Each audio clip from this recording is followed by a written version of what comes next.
Welcome students. So today we are going to see another topic related to mechanical vibration of measurement instruments, and today we are going to see as velometers. Velometers are also called as velocity pickups.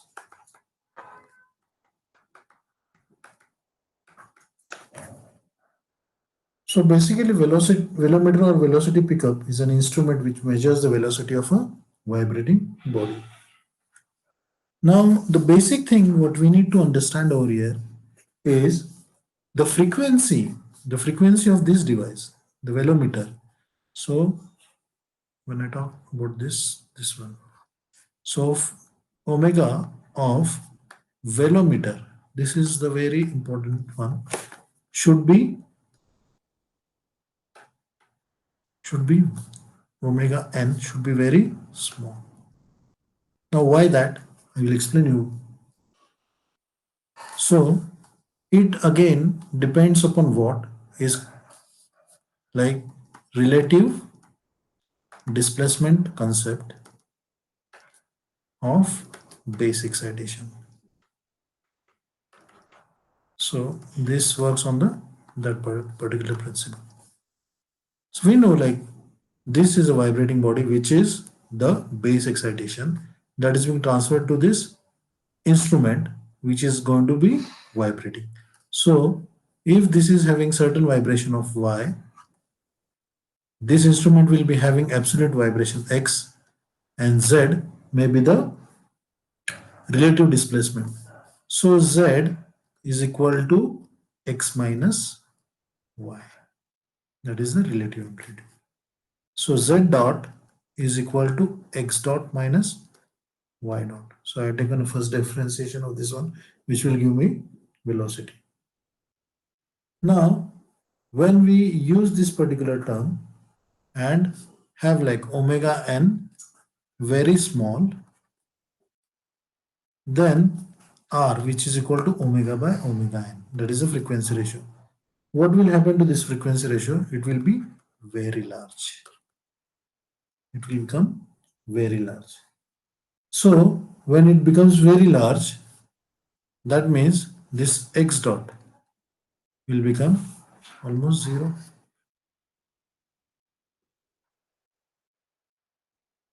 Because the frequency of this particular body is very high, so automatically this velocity component will become very small, which will be tending to zero.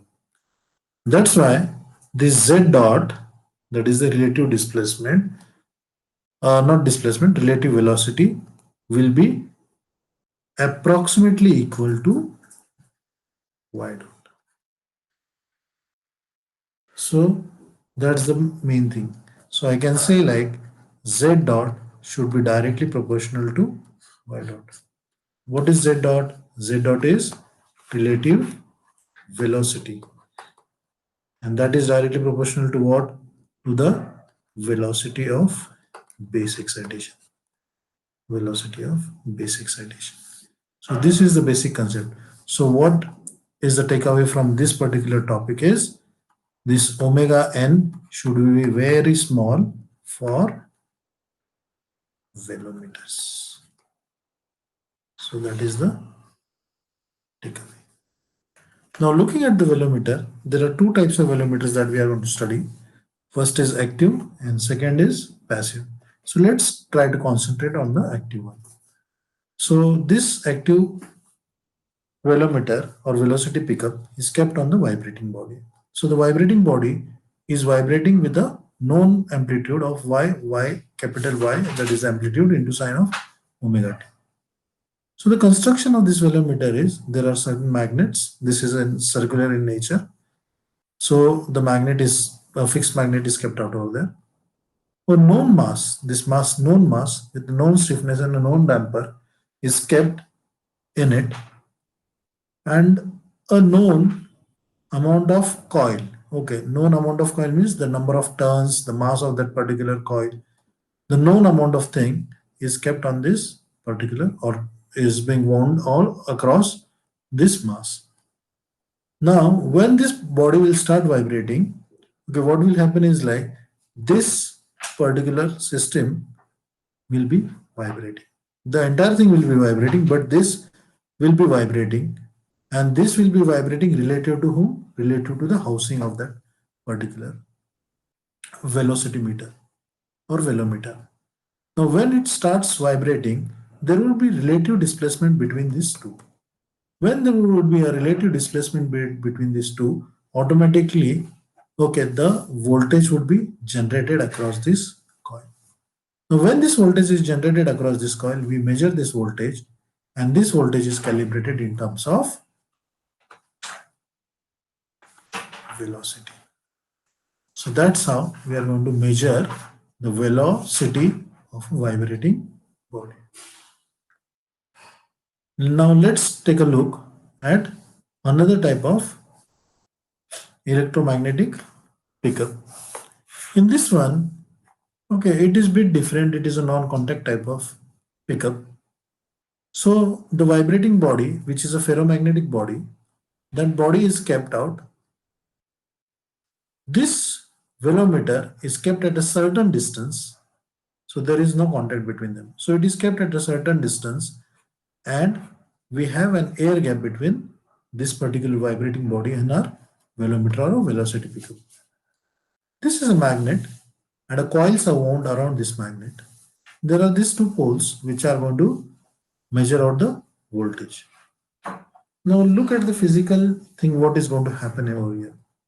Now when this body is going to remain at its fixed position. This is going to remain at its fixed position.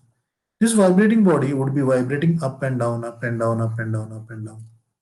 So when this is going to happen, the air gap between this vibrating body and the magnet is going to reduce out and increase, reduce out and increase and reduce out and increase. Because of this motion, there would be certain voltage that would be generated across this coil, and which we could measure out. So based on this voltage, we can measure the velocity. Now let's take a look how it happens. So EMF generated is equal to d phi by dt. It's minus, it's for single coil. So if we know like N is the number of coils and d phi by dt is the rate of change of this flux. So the EMF generated would be E is equal to minus N. N is the number of turns in the coil, d phi by dt. So E is equal to minus N d phi by dt into, or I can just do certain adjustments over here just to show some different things out over here.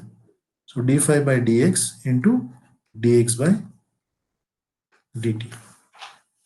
If you see out over here, this n is a constant value, this n is a constant value, this is a constant value, then d phi by dx. So the flux, for the rate of change of flux with respect to this distance x is also going to remain constant. X is going to change, but the flux is going to change with respect to that x, and it will be having a constant value. So E will be directly proportional to what? It would be directly proportional to this dx by dt.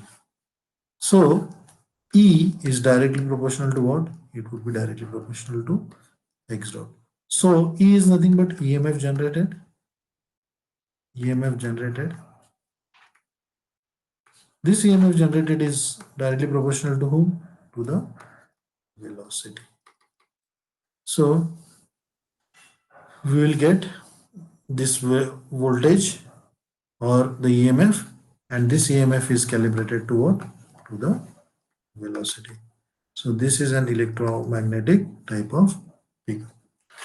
So students will stop for the day, and I hope like you had understood this one.